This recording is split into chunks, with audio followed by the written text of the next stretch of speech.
¿Hablar de ley es lo mismo que hablar de derecho? A simple vista parece que sí.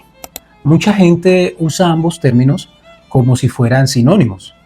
Decimos cosas como hay que cumplir la ley, eso no es legal o hay un vacío legal, y rara vez nos detenemos a pensar si realmente estamos hablando de ley o de derecho. Pero si afinamos un poco el oído jurídico, descubrimos que no son lo mismo, no del todo. La ley, en su definición más básica, es una norma jurídica escrita, emitida por una autoridad legítima, generalmente el Congreso o Parlamento, y que tiene fuerza obligatoria. Es la forma más visible del orden normativo.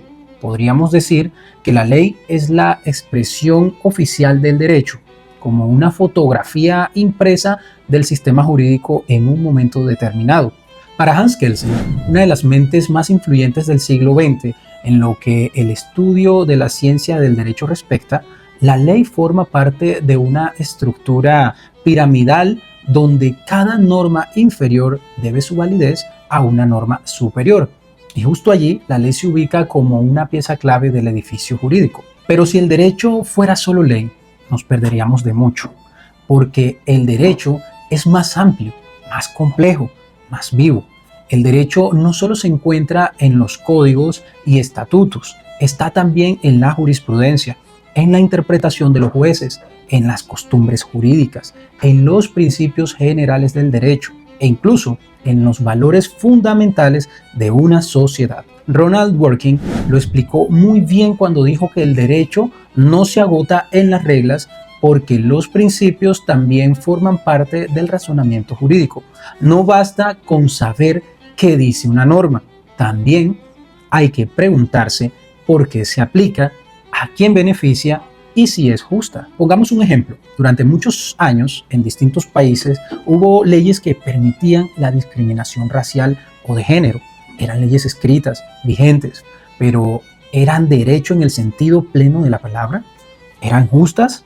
Aquí es donde muchos juristas distinguen entre el derecho válido y el derecho justo.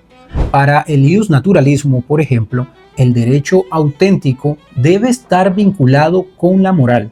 En cambio, el positivismo jurídico diría que mientras cumpla con el procedimiento, es derecho, aunque sea moralmente cuestionable. Dos posturas distintas, pero que nos invitan a pensar. También hay una dimensión práctica. Un abogado en ejercicio sabe que puede haber caos donde hay una ley que regule exactamente una situación, pero el derecho, como sistema, le permite construir argumentos con base en analogía, equidad, principios constitucionales o sentencias anteriores. Es decir, el derecho tiene vida más allá de la literalidad de la ley. Entonces, ¿cuál es la diferencia? Podríamos decirlo así, la ley es una fuente del derecho, pero el derecho no se reduce a la ley. El derecho es el sistema completo de normas, principios y valores que regulan la vida en sociedad. La ley es uno de los caminos por los cuales ese sistema se manifiesta. Es como si el derecho fuera un río caudaloso y la ley uno de los cauces por donde fluye.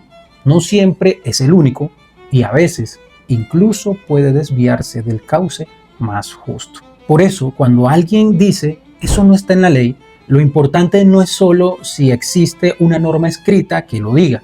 Lo importante es si hay una solución jurídica posible, si hay una respuesta razonada desde el derecho como sistema.